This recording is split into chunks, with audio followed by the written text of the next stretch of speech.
Hello student, आज हम देखते हैं निम्न के मान निकालना क्लास 9 की मैथ क्लास एक्सरसाइज 1.6 के कुछ सवालों को देखते हैं। एनसीईआरटी में केवल हमारे सामने 3 सवाल ही दिए गए हैं 1.6 में। देखते हैं इनको कैसे सॉल्व करेंगे। यहाँ पे पहला सवाल दिया गया है निम्न का मान ज्ञात करें। तो पहला सवाल दिया गया 64 की पावर 1/2। क्या दिया गया? 64 की पावर 1/2 दिया गया। इसको दो कैसे सॉल्व करेंगे। सबसे पहले हमें 64 के फैक्टर निकालेंगे। इसको डिवाइड करेंगे 2 की टेबल से। ये 32 टाइम जाएगा।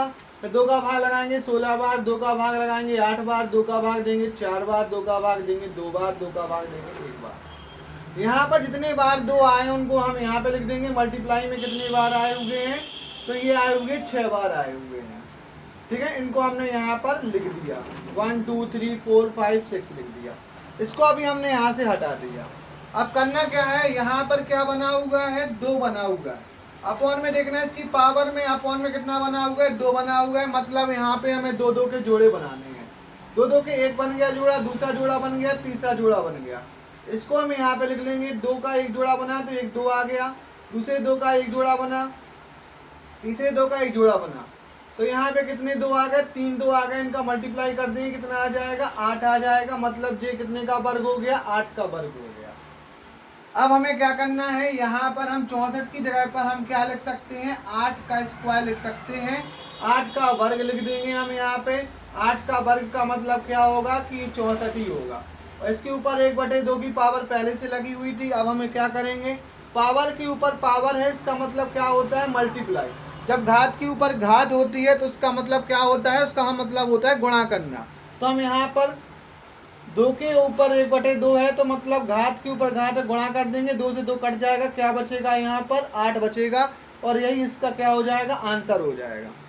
नेक्स्ट वाले सवाल को सॉल्व करने हैं। यहाँ पर क्या दिया गया था? 32 दिया गया है और 32 की पावर कितनी है? 1/5 है। 32 के भी ऐसे ही फैक्टर निकालेंगे जिस प्रकार से 64 के निकाले थे। भाग लगाते जाएंगे तो 16 बार जाएगा 2 का भाग, फिर 8 बार, 2 का भाग देंगे 4 बार, 2 का भाग देंगे 2 बार, 2 का भाग देंगे 1 बार।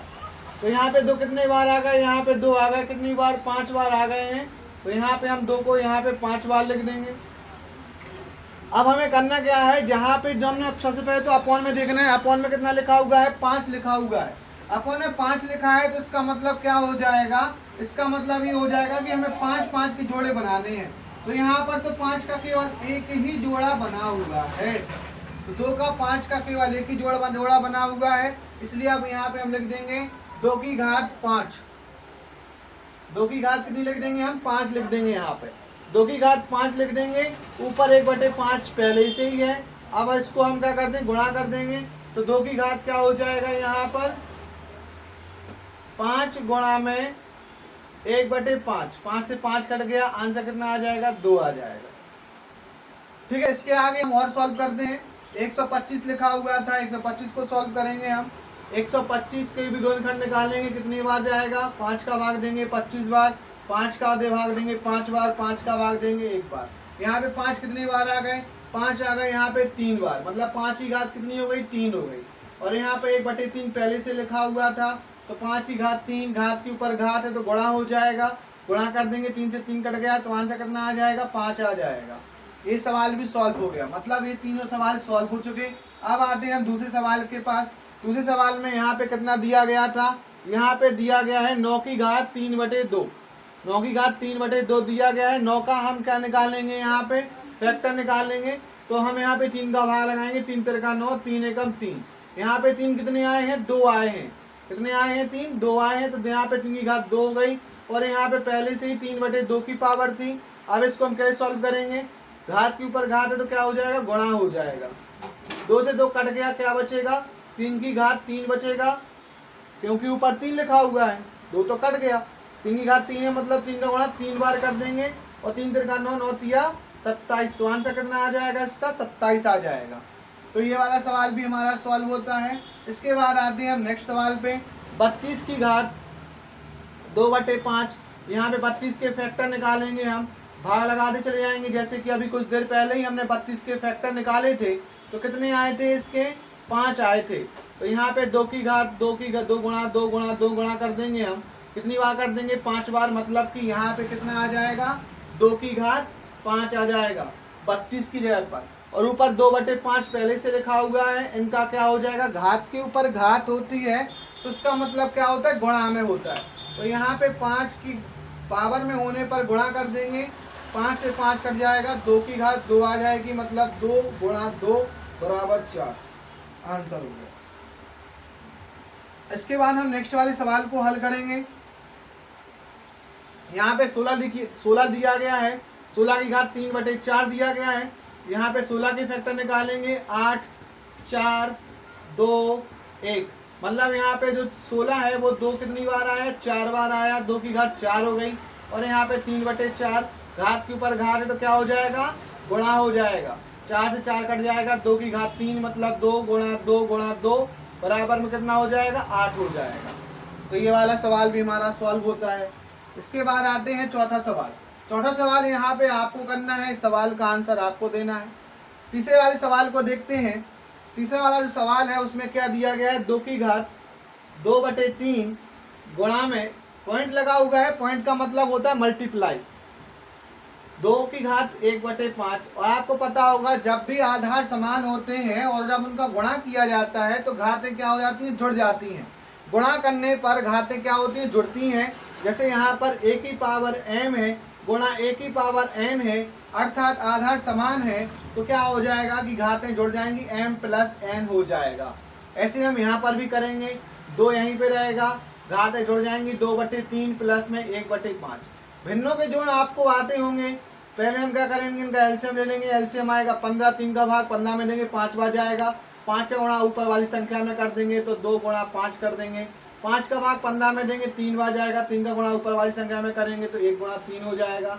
अब यहाँ पे हम क्या करेंगे, इसको सॉल्व करेंगे तो यहाँ पे आंसर आएगा 2 की पावर 10 प्लस के 3 एकम 3 बटे में कितना आ जाएगा, 15।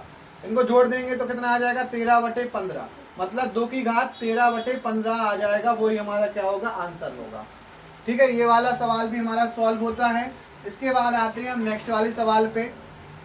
नेक्स्ट वाले सवाल में दिया गया है 1/3 की पावर 3 और ऊपर दिया गया 27। देखो ब्रैकेट के पूरे ब्रैकेट के ऊपर 7 की पावर चढ़ी हुई है, इसका मतलब क्या हो रहा है कि 7, 1 की पावर भी 7 है और 3/3, 3 की पावर 3 के ऊपर भी 7 की पावर चढ़ी हुई है, दोनों के ऊपर 7 की पावर चढ़ी हुई है। 3 के ऊपर भी 7 की पावर चढ़ी है, 1 के ऊपर भी 7 की पावर चढ़ी है। इसको हम सॉल्व करेंगे तो क्या होगा, 1 के ऊपर कितनी भी घात क्यों ना चढ़ी हो, आंसर एक ही रहेगा। और आपको पता है ना, कुछ देर पहले ही हम आपको बता चुके कि घात के ऊपर घात होता है तो गुणा हो जाता है, तो 3 का गुणा 7 में हो जाएगा तो कितना हो जाएगा, 1/3 की पावर 21 आ जाएगा। और देखो जब भी बटे में होता है तो उसको जब हम ऊपर ले जाते हैं, रेसिप्रोकल करते हैं, तो जो घात होती है वो माइनस में हो जाती है, 3 की घात माइनस का 21 आंसर में आ जाएगा। ये वाला सवाल भी हमारा सॉल्व होता है। आगे हम दूसरे सवाल को सॉल्व करते हैं। इसमें हम देखते हैं तीसरे सवाल के लिए 11 सही, 11 के ऊपर 1/2 की पावर दी गई है और बटे में 11 की पावर 1/4 दी गई है। आपको पता होगा कि जब भी हम किसी भी संख्या में उसी संख्या के मतलब आधार समान हो और घातों का अगर मान लीजिए डिवाइड कर रहे हैं, यहाँ पे भाग लगा रहे हैं, तो आपको पता होगा कि भाग करने पर घातें क्या होती हैं, घट जाती हैं, तो m माइनस n आ जाएगा। मतलब यहाँ पे 11 में 1/2, 11 सही, 11 की पावर 1/2 में 11 की पावर 1/4 का भाग लगाया जा रहा है, तो कहीं ना कहीं घातें क्या हो जाएंगी, घट जाएंगी। 1/2 में से 1/4 को घटा दिया जाएगा तो एलसीएम कितना आ जाएगा, 4 आ जाएगा। 2 का भाग लगाएंगे, 2 बार जाएगा, 2 का गुणा ऊपर में कर देंगे, 4 एकम 4, घटा देंगे कितना आ जाएगा, 11 की पावर 1/4, ये हमारा आंसर में आ जाएगा। अब हमें जो चौथा वाला सवाल है ये आपको करना कुछ नहीं है इसमें। जैसे यहाँ पे दोनों में एक सी पावर चढ़ी हुई है, घात एक सी चढ़ी हुई है, जैसे कि a की पावर n है और इनटू में b की पावर भी n ही है। अगर यहाँ पे घातें समान होती हैं तो नीचे वाली संख्या में क्या हो जाता है, गुणा हो जाता है और घात वही लगी रहती है। ऐसे ही हम क्या करेंगे, नीचे वाली संख्या को गुणा में लिख देंगे, 7 × 8 और 1/2 यहाँ पे, क्योंकि दोनों के ऊपर सेम पावर है इसलिए हमने सेम पावर कॉमन ले ली। गुणा कर देंगे, 7 × 2 56 हो जाएगा, 1/2 पावर हो जाएगी और यही हमारा क्या हो जाएगा, आंसर हो जाएगा। आज के लिए इतना ही, आगे की वीडियो में नेक्स्ट सवालों को देखेंगे।